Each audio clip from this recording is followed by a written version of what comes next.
नमस्कार, स्वागत है आप सभी का आर्यन न्यूज पर। आपके साथ मैं हूं पल्लवी रविंद्र सिंह। इतिहास में 11 सितंबर का दिन एक दुखद घटना के साथ दर्ज है। दुनिया के सबसे ताकतवर देश अमेरिका के सीने पर इस दिन घातक आतंकवादी हमले ने एक ऐसा जख्म दिया जिसकी टीस रहती दुनिया तक कायम रहेगी। आपको पता चले आज इस हमले की 20वीं बरसी है। राष्ट्रपति जो बाइडेन ने कहा है कि 11 सितंबर 2001 के 20 साल बाद अब हम लगभग 2977 लोगों को याद कर रहे हैं जिन्हें हमने खो दिया था। हम इन लोगों का सम्मान करते हैं। जैसा कि हमने आने वाले दिनों में देखा, एकता हमारी सबसे बड़ी ताकत है। यही हमें बनाता है कि हम कौन हैं और हम इसे कभी भूल नहीं सकते। बताते चले कि साल 2001 को 11 सितंबर के दिन अलकायदा के आतंकवादियों ने यात्री विमानों को मिसाइल की तरह इस्तेमाल करते हुए अमेरिका के मशहूर वर्ल्ड ट्रेड टावर और पेंटागन को निशाना बनाया था। इसे अमेरिका के इतिहास के सबसे बड़े आतंकी हमले के तौर पर देखा जाता है।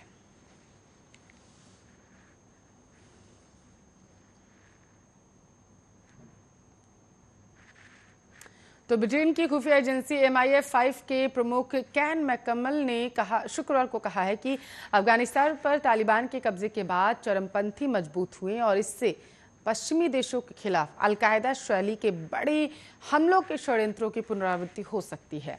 उन्होंने कहा है कि नाटो सैनिकों की वापसी और अंतर्राष्ट्रीय स्तर पर समर्थित अफगान सरकार के अपदस्थ होने के कारण ब्रिटेन को अधिक जोखिम का सामना करना पड़ सकता है।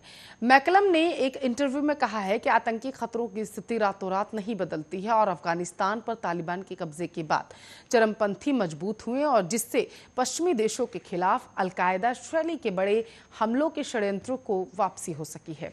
उन्होंने कहा कि अफगानिस्तान के घटनाक्रम से ब्रिटेन के लिए अधिक खतरा उत्पन्न हो सकता है, इसलिए सतर्क रहने की आवश्यकता है।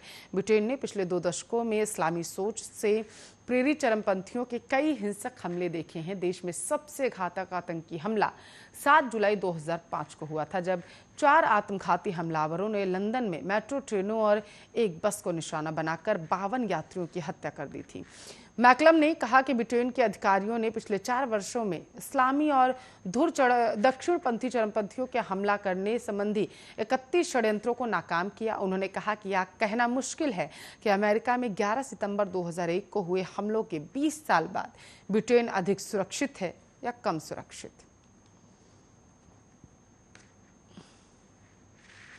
कर्मचारी भविष्य निधि संगठन EPFO ने अलर्ट जारी कर दिया है। कर्मचारी भविष्य निधि संगठन ने अपने 6 करोड़ से अधिक खाताधारकों को सावधान रहने की हिदायत दी।